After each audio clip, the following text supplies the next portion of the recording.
बिस्मिल्लाहिर्रहमानिर्रहीम। शुक्रिया जनाब स्पीकर साहब।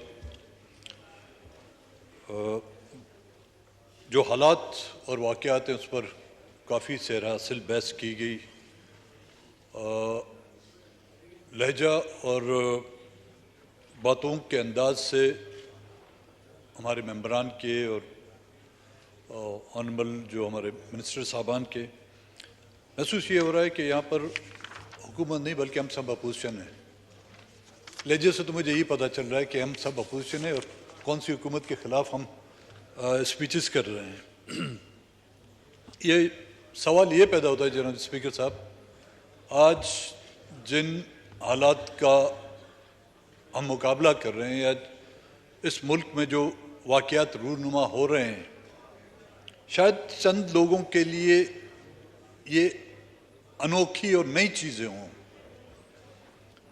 लेकिन सोचने और समझने की बात यह है कि ये हालात इस नैज तक पहुंचे कैसे। अचानक तो तूफान तो आ खड़ा नहीं हुआ। नेचुरल जो डिजास्टर आते हैं उनका भी लोगों को अगर पता चले उसके लिए तैयारी करते हैं। अर्थक्वेक का तो पता नहीं चलता। आजकल तो मॉडर्न ज़माने में सुनामी भी आती है। ये सुनामी नहीं जो आजकल चल रही है, जो कुदरती सुनामियाँ हैं, वो जब आती हैं तो पहले ही पता चल जाता, फिर उसको मुख्तलिफ नाम दिए जाते हैं। लेकिन ये जो वाक़यात हुए हैं, क्या ये एक दिन की पैदावार है? ये तो कई डिकेड से चली आ रही हैं और अभी सिर्फ हम सब सर पे हाथ रखकर यही गाना गा रहे हैं कि ये क्या हुआ, ये कैसे हुआ और ये कब हुआ। क्या एक ही इस मुल्क में पैदा करदा मॉन्स्टर था है जिसको फ्रैंकेनस्टाइन कहा जाता है? जब से पाकिस्तान वजूद में आया है, मुख्तलिफ अक़साम के फ्रैंकेनस्टाइन पैदा किए गए, मुख्तलिफ अक़साम के अज़दिया पैदा किए गए, वक्त ज़रूरत उनको इस्तेमाल किया गया। जब वो अपनी हद से तजावुज़ कर गए तो फिर कभी उनकी दुम पर पैर रख दिया गया या तो कभी उनके सर पर जो है पैर रख दिया गया। और कई ऐसे मॉन्स्टर जो है वो बना दिए गए। उन मॉन्स्टरों के तो सर कुचले गए हैं या उनका जो सॉफ्टवेयर है वो अपडेट किया जाता है। कईयों का मैंने पिछली मर्तबा कहा कि कईयों का जो मदरबोर्ड है वो भी ले जाते हैं, लेकिन वो जो क्रिएचर हैं जिन्होंने ये मॉन्स्टर बनाए हैं, जिन्होंने ये फ्रैंकेनस्टाइन बनाए हैं, उनके खिलाफ कोई आज दिन तक कोई कार्रवाई हुई? वो तजुर्बा गाएं जिन पे ये अज़दियां बनाए दिए जाते हैं, उन तजुर्बाओं के खिलाफ कोई कार्रवाई की गई? उन तजुर्बागाओं के डॉक्टर जो जिसने फ्रैंकेनस्टाइन बनाया था, डॉक्टर वॉल्डमैन, यहां पे तो कई आपको वॉल्डमैन मिलेंगे, डॉक्टर वॉल्डमैन मिलेंगे। हर अद्वार में आपको एक डॉक्टर वॉल्डमैन मिलेगा। वो वर्दी में भी होंगे, वो शेरवानी में भी होंगे, वो जजों की कुर्सियों पे भी बैठे होंगे और हमारे और आपके दरवाजों पर भी बैठे होंगे। आज के ये हालात किसी के जिम्मेदार कोई एक फर्द नहीं, सिर्फ एक इदारा नहीं, हम सब इसके जिम्मेदार हैं।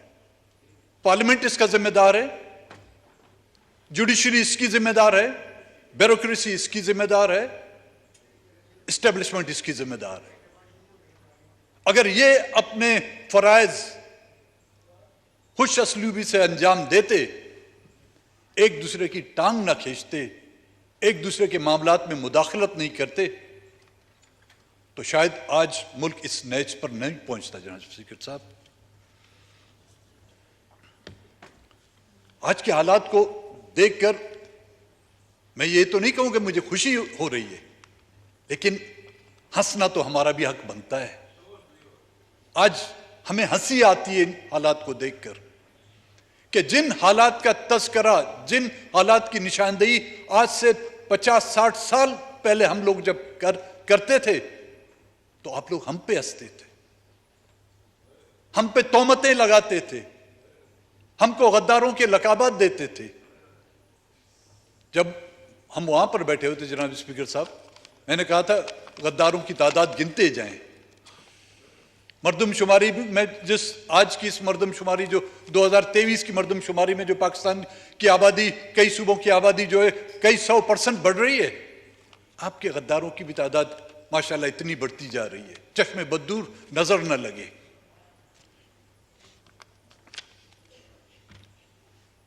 जो रवैया बढ़ता जा रहा है, ये दोहरा मयार सलूक का, क्यों? ये सिर्फ अदलिया नहीं कर रही, इस पार्लियामेंट ने भी वो दोहरे मयार जो है ना अपनाया हुआ है। 1960s में नवाब नौरोज खान और उसके दोस्तों को कुरान शरीफ का वास्ता देकर पहाड़ों से उतारा गया। किसी जज ने, किसी पार्लियामेंटेरियन ने, किसी पॉलिटिशियन ने, किसी सदर ने, किसी वजीर आजम ने उनको यह कहकर नहीं पुकारा गुड टू सी यू या विश यू गुड लक, किसी ने नहीं बोला। फांसी तक चढ़ाया दिया गया उनको जो कुरान शरीफ का वास्ता दिया था। नवाब नौरोज खान के बेटे ने जब उसको फांसी पर ले जा रहे थे तो कुरान शरीफ उसने अपने गले में बांधा हुआ था, तो उससे पूछा कि ये क्या है, इसको उतारो? कहता नहीं उतारूंगा मैं इसको, क्योंकि आप लोगों ने इसकी गारंटी दी थी मुझे। मैं जब वहां पर पहुंचूंगा फिर अपने खुदा से पूछूंगा कि जिस किताब और जिस के नाम पर यह मुल्क बनाया हुआ है, उस मुल्क के रखवालों ने, उस मुल्क के इक़्तिदार के मालिकों ने आपके उस कुरान, आपकी उस किताब की कदर नहीं की। उससे किसी ने यह नहीं पूछा कि गुड टू सी यू। कई हमारे अकाबरीन को जेलों में रखा गया।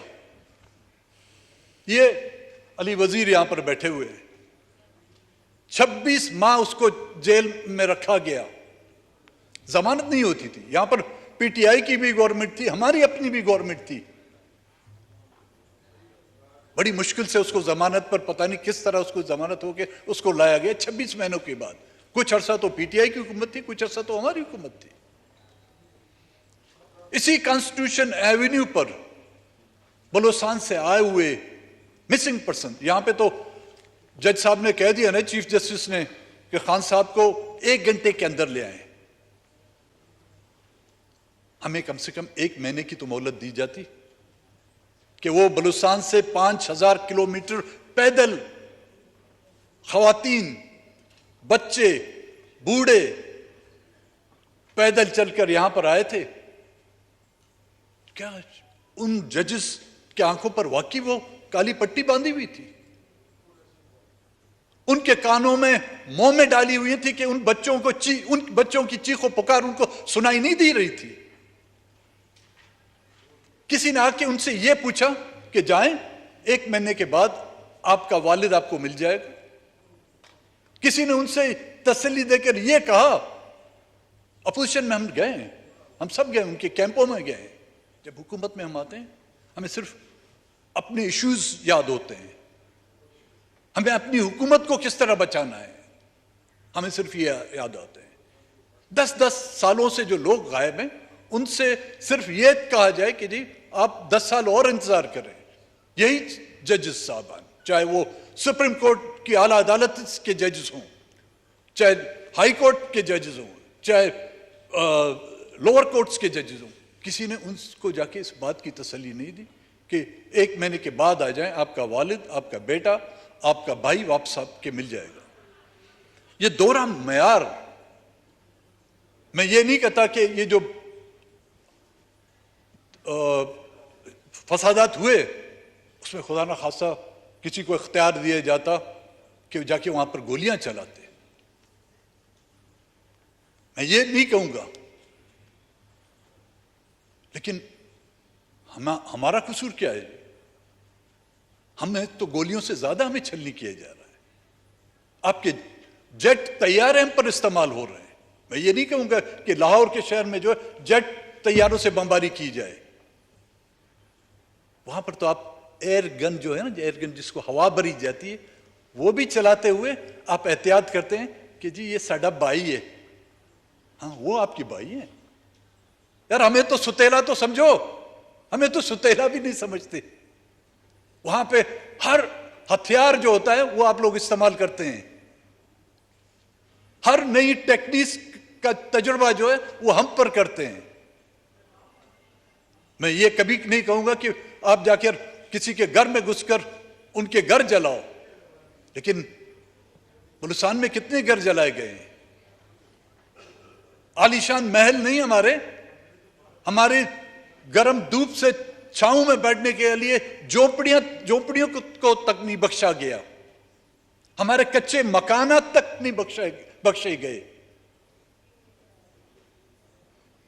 मेयार रखना है तो बराबरी का रखें। ये मेयार के किसी के लिए एक कानून, किसी को कहे गुड टू सी यू या गुड लक, और किसी को जो है फांसी के फंदे पर पहुंचाना, नहीं जनाब स्पीकर, ये इस तरह नहीं चलेगा। सिंध में, कराची में, बैरिया टाउन में सिंध के कौम परस्तों ने एहतजाज किया। एहतजाज जायज था या नाजायज था, जमीनों का मसला था, उसके खिलाफ उन्होंने एहतजाज किया। गिरफ्तारियां हुई, लाठी चार्ज हुआ, आज दिन तक वो लोग पेशियां भुगत रहे हैं। उनसे किसी जज ने ये नहीं किया गुड लक या good to see you. Operations हुए हैं कई, ये हमारे एमक्यूएम के दोस्त बैठे हुए हैं, कितने ऑपरेशन उनके खिलाफ हुए हैं, उनके कितने लोग गायब हैं। पीटीआई की हुकूमत में भी वो थे, इस हुकूमत में भी ये थे। अभी मेरी खालिद मकबूल से बात हो रही थी, कहता है आज दिन तक हमारा कोई एक बंदा बाजियाब नहीं हो रहा। भाई आप में, हम में, उनमें बहुत फर्क है।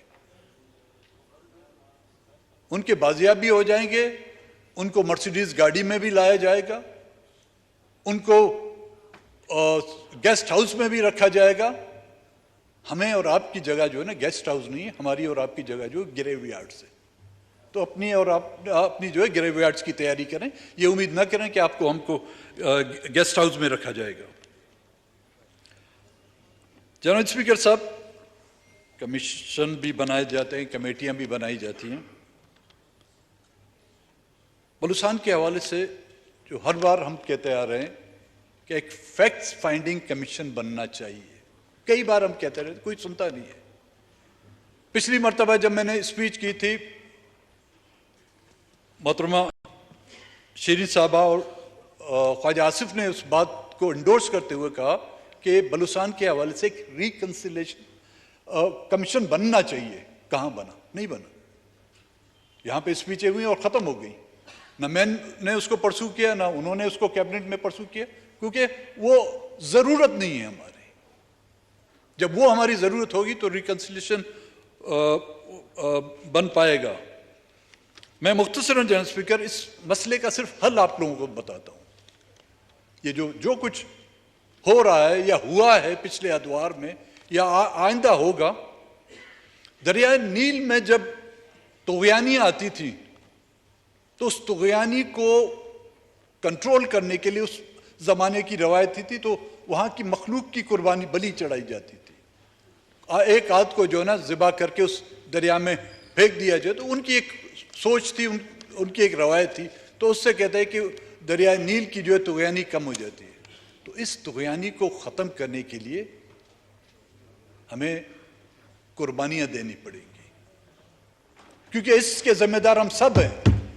सियासतदान हैं, जर्नल्स हैं, ब्यूरोक्रेट्स हैं, जजेस हैं। मैंने लाहौर में अपनी स्पीच में कहा था कि इनमें से 50-50 को जब तक सरेआम लटकाया नहीं जाता ये मुल्क नहीं सुधरेगा।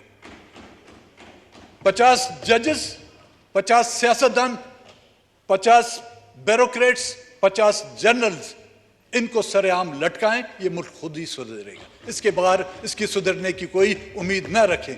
ये चप चटनी से कुछ नहीं होगा। एक करारदाद पेश की जाए, एक करारदाद मंजूर की जाए, कई करारदादें हम लोगों ने इन ऐवानों में और इससे लोअर हाउस असेंबलियों में हमने प्रोविंशियल असेंबली में पेश किए। आपके भी मेरे ख्याल में रिकॉर्ड में देखें, हजारों में नहीं तो लाखों में ये करारदादें होंगी। कई बिल आप लोग पेश कर चुके हैं, लेकिन कुछ ऐसे इकदाम करें कि आने वाली नस्लें या वो जो फ्रैंकेनस्टाइन की जो आपने लेबोरेटरियां यहां पर बनी हुई हैं, उनको तो कम से कम खौफ है। बड़ी नवाजिश, मेहरबानी जी आपकी।